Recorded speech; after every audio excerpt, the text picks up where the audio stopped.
मोदकाची आमटी हे नाव तुम्ही कधी ऐकलंय का? आमटी म्हणलं की बऱ्याचदा आपल्याकडे वेगळ्या वेगळ्या डाळींची आमटी केली जाते. आमटी हा महाराष्ट्रीयन जेवणातला अविभाज्य घटक आहे, ती कुठल्याही प्रकारची असू दे. नमस्कार, आऊचा खाऊ या युट्यूब चॅनलवर मी मेधा तुमच्या सगळ्यांचं मनापासून स्वागत करते. आज मी तुम्हाला खास आऊच्या हातची रेसिपी सांगणार आहे, मोदकाची आमटी. चला तर रेसिपी बघूया. मोदकाची पारी बनवण्यासाठी मी इथे अर्धी वाटी एवढी कणिक घेतली, त्यामध्ये अर्धी वाटी एवढं डाळीचं पीठ घालणार आहे. अगदी चवीपुरतं मीठ घालायचंय. पारीला चांगली चव येण्यासाठी पाव चमचा एवढं लाल तिखट घालायचंय आणि पाव चमचा हिंग घालायचंय. अगदी एखादा पिंच हळद घालायची. हे सगळं आपण मिक्स करून घेणार आहोत. हे जे मोदक आहेत की नाही, आमटीसाठी जे आपण मोदक करणार आहे, हे मोदक तिखट असतात. एरवी आपण मोदक म्हणलं की गोड मोदक करतो, तर हे मोदक आपण तिखट मोदक करणार आहे. पारीसाठी पीठ भिजवून घ्यायचंय. आपलं पोळीला जसं पीठ असतं तसंच हे भिजवायचंय. फार घट्ट किंवा फार सैल भिजवायचं नाहीये.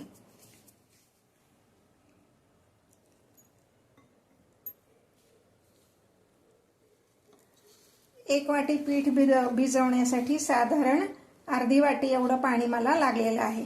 आता ह्याला किंचित तेलाचा हात लावून मी हे बाजूला ठेवते 10 मिनिटांसाठी.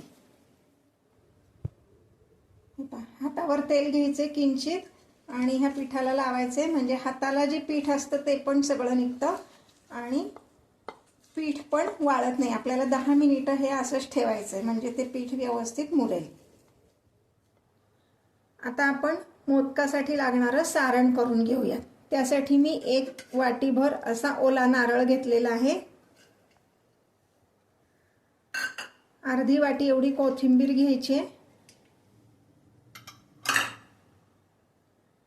यामध्ये आपण साधारण मिसळणीच्या डब्यात जो चमचा असतो तेवढं तिखट, तेवढाच म्हणजे 1 चमचा गोडा मसाला,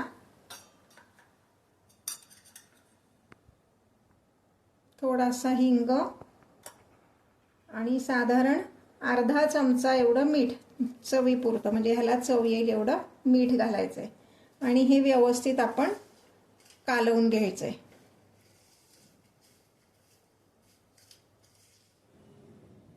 हे पहा, हे पीठ व्यवस्थित भिजलंय.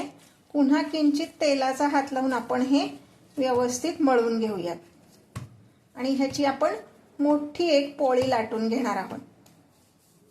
यातलं पण मी अर्धच पीठ घेते.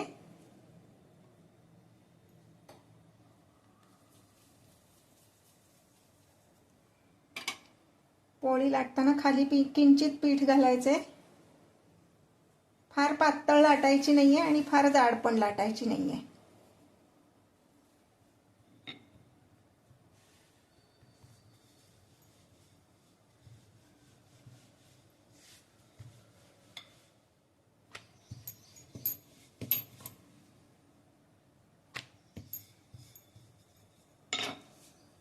हे ही अशी इतपत जाड ठेवायची, फार पातळ लाटायची नाहीये.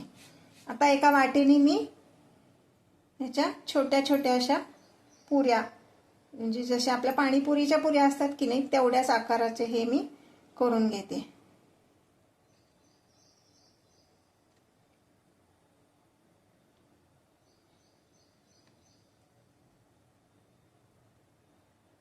मोठी पोळी लाटून असं केलं की पटपट होतं, नाही तर छोट्या छोट्या पुऱ्या लाटायला वेळ लागतो.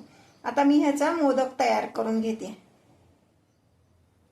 हे अशी एक पारी घ्यायची छोटी, त्याला अशा कळ्या पाडून घ्यायच्यात. कळ्या पाकळ्या तुम्हाला काय हवं ते तुम्ही म्हणू शकता. आता ह्यामध्ये थोडंसं आपण सारण भरणार आहोत.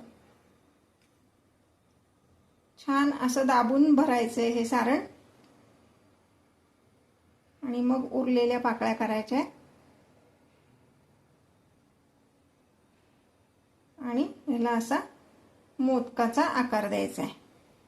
असे छोटे छोटेच मोदक आपण करणार आहोत, कारण शिजल्यानंतर ते व्यवस्थित मोठे होतात. अशा पद्धतीने मी सगळे मोदक करून घेते.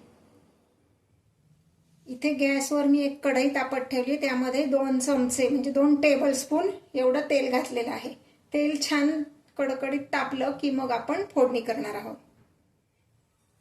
तेल व्यवस्थित तापलंय. आता आपण ह्यामध्ये 1 चमचा एवढी मोहरी घालायची.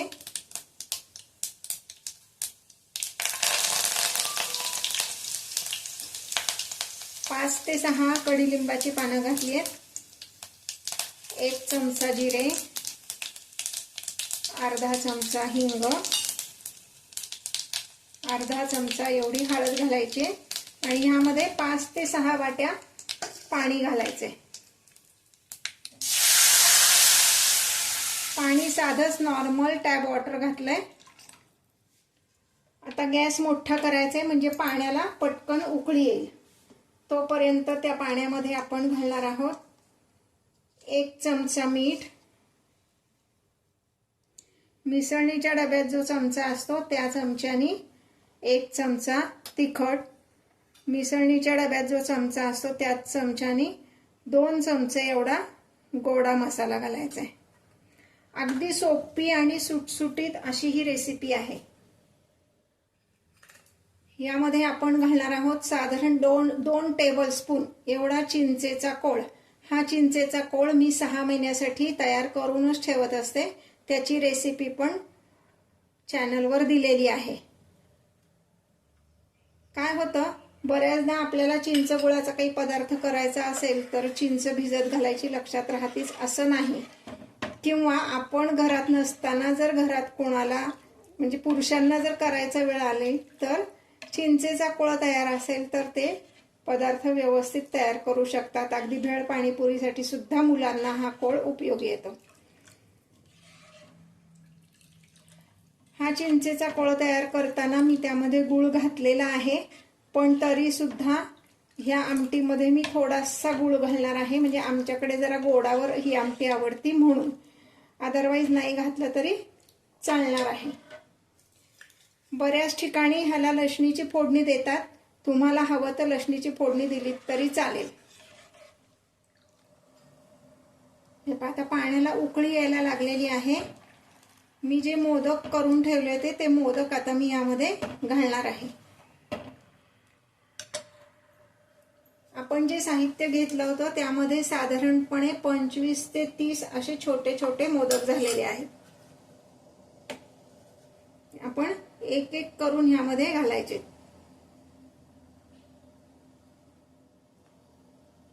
मी जे व्हिडिओज तुम्हाला दाखवते ते आवडत असतील तर लाईक, कमेंट आणि शेअर करायला विसरू नका.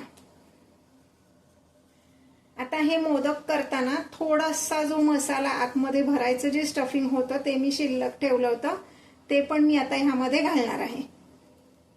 त्यामुळे टेस्ट छान येते आणि थोडासा तो जो रस असतो तो दाटसर होतो. हे छान उकळून द्यायचंय. आणि असं जर पाहिलं तर हे थोडंसं पातळ आहे, त्यामुळे मी ह्याला 1 चमचाभर फक्त डाळीचं पीठ लावणार आहे.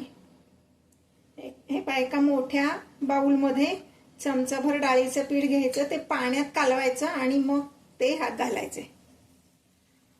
हे पहा, 1 चमचाभर एवढं डाळीचं पीठ घेतलं, त्यामध्ये थोडंसं पाणी घातलं आणि आता ही जी पेस्ट आहे ही मी यात घालणार आहे. ह्याच्यामुळं काय होतं, आमटीला जरा दाटसरपणा येतो.